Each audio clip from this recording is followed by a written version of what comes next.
All right, what's up, everybody? So, a rare Sunday morning basement bodybuilding upload. I hope you guys are enjoying some protein pancakes or something along the lines of that right now.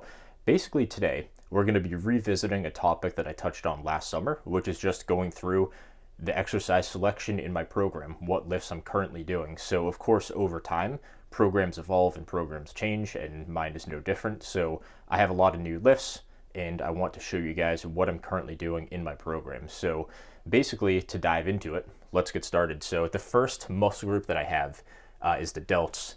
Delts aren't my highest priority right now, but they're still a muscle that I want to train more than I have been previously. I have taken quite a long time off of really prioritizing delts. So the exercise selection and volume overall is a little bit lower, but the frequency is a little bit higher. The way that I like to program is build a solid base of frequency and then up the volume and up the exercise selection along with that. So the first lift that I have here is a lengthened cable lateral raise. I prefer to do these with a cuff rather than a D handle, just because it eliminates the grip, and for some reason I can just focus more on my side delt in that movement. One thing that I saw Jeff Nipper post on his story the other day is just in terms of like a sensory feeling.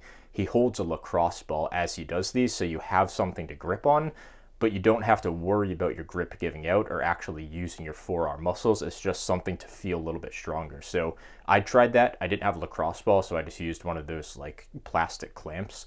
It felt pretty nice, and basically the way that I like to do this lift is rather than setting it up at floor height, I set the cable up between palm height at rest in my knees, and this way it biases the lengthened position. So of course this is a lengthened lateral raise.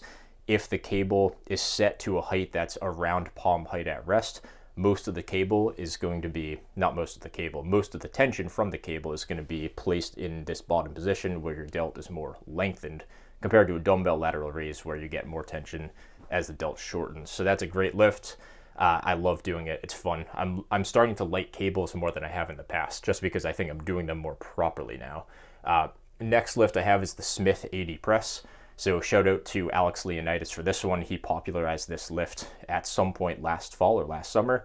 Front delts haven't really been a priority for me until recently. A few months ago, I incorporated this lift into my program. I absolutely love it. My front delts are getting bigger, and it's another example of, yes, your front delts get hit a lot doing bench press and chest lifts, but at the same time, if you truly want to develop a muscle to the fullest of its capability, you really have to either isolate it with an isolation lift or make it a prime mover in a compound lift. I think the Smith AD press does a great job of this, so I've been doing it for a while. I love it. It's a great lift. So that's all I've got for delts for now. Based on where I'm at in my program, I don't need a whole ton more than that. Chest, slightly higher priority right now. So as you guys know, arms have been my highest priority lately. In most of the duration that I've had this channel, my arms have been top priority. Now that I've brought them up quite a bit, I'm going back to a more well-rounded approach. I'm actually looking to bring up my chest and my back a little bit more. So when it comes to chest, the first lift that I have on here, these are no particular order, by the way. I do have the Smith bench press.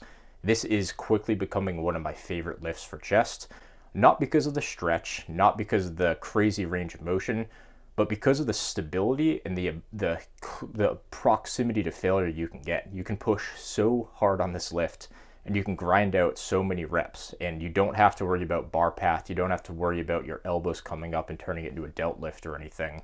It's as similar as it looks to a flat barbell press. It's a lot different. I encourage anybody to give this lift a try. It's great. I don't know about you guys, but when I'm on my final rep, when I'm at 0 reps in reserve, like finishing that last rep up, I can legit feel every muscle fiber in my chest activate. I think that's a skill from just getting good at training chest in this lift in particular, but part of it's from this lift. Like, you have no room to cheat. It's a Smith machine. The bar is absolutely locked in. Every ounce of effort goes into pushing that bar in the perfect path, which I think this lift does. So I love it. It's a staple. I do it a couple times a week. Up next, I've got the incline hammer strength press. This is actually one I can do at the home gym and at the commercial gym. So obviously I've got my incline hammer strength here that I got a couple months ago. I really like this lift because it can give you a full range of motion. There's not as much tension on the bottom, but you can make up for that by getting that extra stretch that the Smith bench doesn't provide. It's also shortened biased, so it's harder at the top. It's less fatiguing, and the nice thing about it being shortened biased is you can grind about halfway up. So it's an easy lift to take into a partial rep or a cheat rep because it's a machine. So what I do is after I hit 0 reps in reserve, I actually prefer to take this lift all the way to failure. Like the last rep, I know I'm not going to get it ahead of time because it's short and biased. I'm naturally weak on the lockout anyways. So I go halfway up, basically where I stop anyways. I don't choose to stop there. And I just press as hard as I can and just hold it isometrically. And just like that last rep on the Smith bench, I feel everything just activate. So to me, this is a perfect example of a low fatigue but high stimulus lift. So I love that lift for sure. And up next, my last one, dumbbell bench. So this lift is, of course, a staple. This is probably the lift that built my chest the best when I was a beginner. I love having beginners do a dumbbell bench. It's overall a great lift because you get that crazy stretch. It's a little bit lengthened biased, so it's heavy. You get the stretch. You can adjust the position to whatever you need it to be because it's a dumbbell. It's not locked into anything like a machine or a Smith. So you kind of get the best of both worlds with this. The only problem is the proximity to failure because it's not a very stable lift at all. So I wouldn't rely purely on dumbbells, but I also wouldn't rely necessarily purely on machines, especially if chest is a high priority and this is your first day in the gym. They complement each other very nicely, and I actually really like to do both. If anything, I would pick machines, but dumbbells are a great complement too. Up next, I've got upper back. First lift I've got here, the single arm dumbbell row. I do these on my lower days because I like to train my lats on my upper days. So basically the way that I do these is more of like a rounded back, upper back biased. So I know a lot of people feel their lats more and use rows to target their lats. I've never really felt that properly. I don't know if it's my technique or if it's just the way that I'm built. I've tried a lot of techniques and I think it's just the way that I'm built. Of course, my lats are going to be trained a little bit, but I always feel them more in diagonal or closer to vertical pulls. For these rows, my main focus is to round and stretch my upper back. And I get mid to low trap soreness from this lift like crazy, which is just an indicator that that technique works. Up next for the upper back, I've got the wide grip pull-up. Upper back isn't the highest of priorities for me right now, but with that being said, my lats are. There's always going to be some crossover, so at the very least, I don't have to really worry about losing muscle. If anything, it'll just go at a slower rate than if I was actually prioritizing upper back, doing more volume frequency, and of course, exercise selection. So wide grip pull-ups, these are great.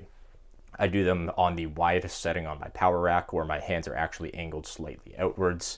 This is great to target the mid to low traps and rhomboid area, and of course some of the lats, since it's a vertical pull, especially in the shortened position. So with that row that I do for the upper back, it's lengthened biased. I don't go up all the way. Even if I did, the contraction wouldn't be full anyways. So with the wide grip pull-up, I arch my chest forwards a little bit, and of course as you pull up in a pull-up, it gets harder, so it's a shortened biased. These lifts complement each other well. My mid to upper back should be coming in nicely with this little combo here. Up next, we've got abs. As you guys know, abs have never really been that high of a priority for me.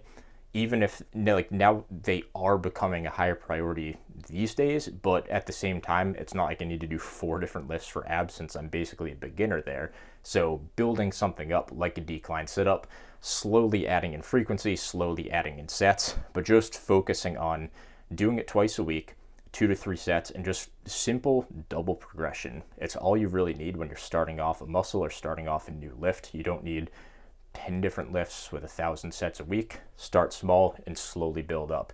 I've been lifting for 7 years and I'm still willing to do stuff like this because it works for me, and I can guarantee most of you guys are going to be the same way.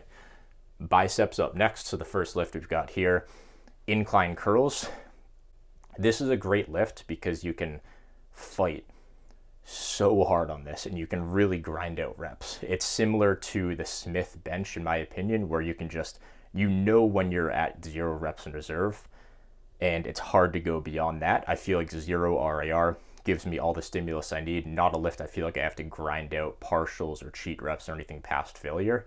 But this lift puts a little bit of stretch on the biceps, does a good job of that. That's not the primary reason why I do it. I liked it because it's strict and I can grind out reps and just go close to failure with biceps. So any extra benefit from the stretch, it's nice, but I'm not purely doing it because of that. I like the other aspects of that lift as well.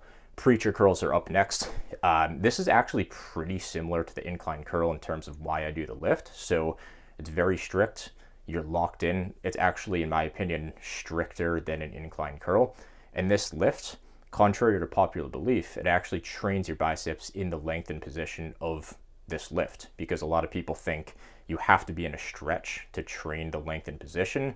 But when you look at the tension curve of this lift and the range of motion for your muscle in this lift, the bottom half is when you're getting the most tension, when your bicep is fully lengthened. So of course, to get it lengthened even more, you could put it behind you, but with an incline curl, you're not getting as much tension at the bottom. It's more of a mid-range in the stretched position a little bit anyways. So these lifts complement each other well.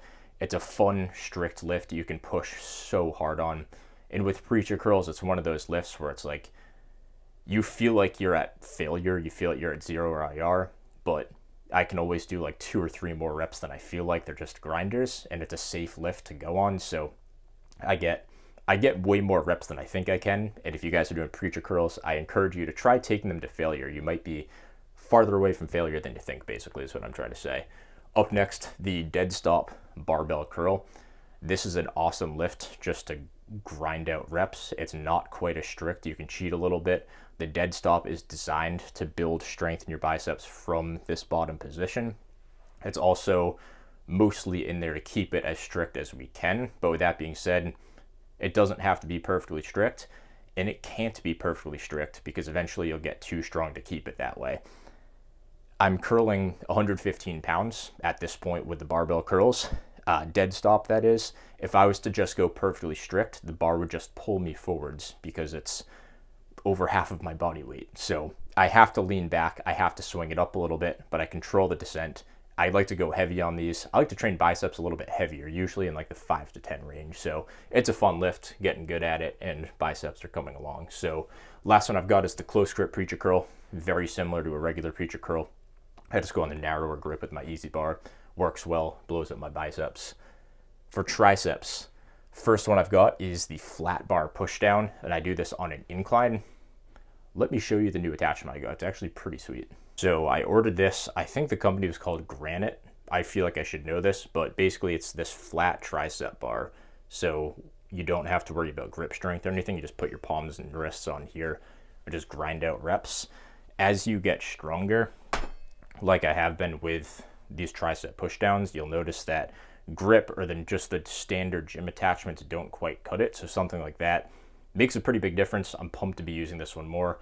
So as far as these pushdowns go, I also do them on an incline bench. It's nice because it just locks me into place and I don't have to worry about my abs giving out and the weight just lifting me back up. So it's one of those things where it's like you're strong on them because your triceps are blowing up, but at the same time it's like kind of a good problem to have because it means your triceps are big, but at the same time you can't do a stable tricep lift. So doing them on the incline bench and with that attachment just feels perfect. Up next for triceps, I've got the Smith JM press. This is a staple. It has been for a while. In a way, I almost see this lift as like an advanced tricep pushdown because, like I said, you don't have to worry about anything. The Smith machine is just pinning your triceps down and you have to resist against it. It's length and biased. It's a great lift if you're like an intermediate or advanced lifter especially. Overall, great lift for the tricep. No lift has blown up my lateral tricep head more than this lift. I absolutely love it. Huge fan of it. When it comes to quads, the first lift I have is the Smith hack squat. It's something I've been doing for a while since I got my Smith machine about 5 or 6 months ago at this point. It's a good lift because it helps me bias my quads. It's not perfectly strict like a regular hack squat, so I still have the instinct to cheat my hips back a little bit, but it makes it much more manageable for me to keep my hips under the bar. I still have to consciously be mindful of that, but at the same time, it's not out of the question for me to be able to execute properly. It's just something I have to stay mindful of. Even when I'm doing like a high bar squat, my hips still cheat back a little bit too much. So as much as I like that lift and I like a plat style squat too, I still cheat a ton on that, and it would take a lot for me to do that when I could just use a Smith machine that I have right here, which just eliminates that whole learning curve. So next up on quads, I got the linear leg press. This is just the one that I have in the corner of my gym. a standard leg press is great. I can use my hips a little bit more, but I can also set my stance to bias my quads more too, and I don't have to worry about stability or my hips cheating since I'm locked in. It's a great lift for overall leg development. Beneath this, I have an actual hack squat, and these are humbling, especially if you're hip dominant. It forces you into the right position. It forces you to bias quads, and it's a truly humbling lift. It will expose your weakness, which for myself, it's my quads. My quads have always been hidden since I stuck to power building and powerlifting for so long, where I was only concerned about the total load I could put up, so I didn't need to use my quads. My hips were just stronger, so I used my hips instead. And I'm paying that price now because my quads are small, my quads are weak because they're small. So last one I've got here is the Cybex squat press. This is another lift. It's almost like a hip dominant leg press.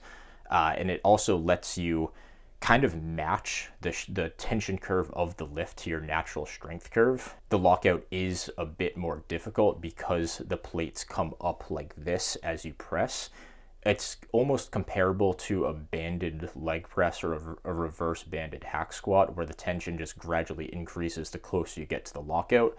It does this by swinging the plates on a pendulum. So when you first start pressing, it's going just slightly against gravity, and the farther you press, the steeper it goes, the heavier it gets. So you don't have to worry about setting up a band or anything. And again, since it's a machine, it's a hip dominant machine, but you can still get great quad activation because you can just choose your stance and you're locked in, so you don't have to worry about your hips cheating. It's a great lift. It feels super nice. If I had $1 million, I would buy like 5 of them for the home gym because I love them so much. When it comes to the hams and glutes, the first one I have is the RDL. This has been in my program for a couple months now after not training like my glutes, hamstrings, and low back at all for months. So RDLs pretty much came back instantly in terms of strength because of muscle memory. So I'm still putting up some weight there, and my muscles are coming right back. My glutes, hams, and my lower back pretty much rebounded instantly. I'm never worried to lose a little bit of muscle in a certain area because I know muscle memory is a real thing. So it's coming back, not worried about it, totally fine. And I enjoy doing RDLs too. It's a length and bias, you get a good stretch, and the lockout feels satisfying. It's just overall, it's a hypertrophy lift. It's a bodybuilder's deadlift is the way I see it. Beneath this, I have the seated ham curl. I did these yesterday for the first time in probably 4 or 5 years at the commercial gym. They're a solid lift, and I'm excited to see how my hamstring is developed from these because, like I said, I haven't done any hamstring curls in literally forever. It's been like 4 or 5 years. So I think these will just increase my leg measurements and give me that meatier look on my legs, almost like more of a bodybuilder look, because I can build my quads all I want. I have good adductors and glutes, but if the hams aren't there, the legs are just a little bit incomplete. And it's the same thing with your arms too, where if your biceps are tiny but you have big triceps, it doesn't look balanced. Same concept with the legs. So all around leg development, it's cool. Calves up next. First one I've got is the leg press calf raise. This is a great lift because you can get an incredible stretch and your hips are also locked in. So when you're training your calves on, say, a standard standing calf raise machine, or you're doing them on, say, a Smith machine or something, or standing up anyways, you have more joints that can fold. So when you're standing up with the weight on your shoulders like this, obviously your core, your hips, your knees can all bend in different ways, and you have to pay more attention to keeping them in a straight line to bias your calves. The thing that the leg press does is it locks your hips in. So as long as you have a good mindset of locking your knees and keeping it that way throughout the lift, all you have to do is really just do the calf raise and execute from there. So with that being said, I actually do have a standing calf raise set up in my program too. At this point, I'm good enough at training calves to where I can execute this lift perfectly fine, even with decently heavy weight. So the complement of both of these lifts going back and forth, it works pretty well. And last muscle group I've got here is the lats. First lift I have here, neutral grip pull-ups. I just put these in my program. This is a staple that I've had basically for my entire time lifting, and I think this is one of the reasons why lats were a strong point for me for so long. So I'm still deciding if I want to go neutral grip or shoulder width. I'll probably end up going shoulder width on these because it feels a little bit more natural, and the reps tend to be a little bit more consistent in terms of technique and the ability to lock out consistently and everything. So I do like that consistency factor. And there's not a huge difference between the two lifts anyways, other than arguably a little bit extra stretch with that super narrow grip. So overall, great lat developer, staple for me. This will be easy to rotate back in. Up next, I've got the single arm hammer strength pull down. This is a lift, again, that I can do in the home gym, and the commercial gym has the same machine. So these are great. You can adjust your torso angle all you want to feel the proper stretch in your lats. I try doing them 2 arms at a time, but I just prefer the unilateral version. I can adjust, twist, and turn as I need to feel the stretch. It's a great lift. I like it. And pull-ups here, these are just outside shoulder width overhand pull-ups. I am going to get a little bit more upper back activation here since my elbows are traveling slightly inwards rather than just front to back. So it's a lat focused lift, but any upper back gains from this, much appreciated. Not expected, but I would appreciate it. Last lift I got here for the day for lats is a semi-supinated mag pull down. So I have the narrow half supinated mag grip, and this is, in terms of like mind muscle connection and just feeling the lift in the right muscle, I've never felt a lift for lats better than this one. It's incredible. I love doing it. If your gym has it, I'd say give it a try. Lean back a little bit, feel the lat stretch, pop your chest up a little bit, pull it down to your chest, and you're good. I love that lift. I'll probably have it in forever. So with that being said, that's all the lifts in my program right now. Of course, things are always changing here and there, so I'll probably do another update maybe in 6 months or a year again.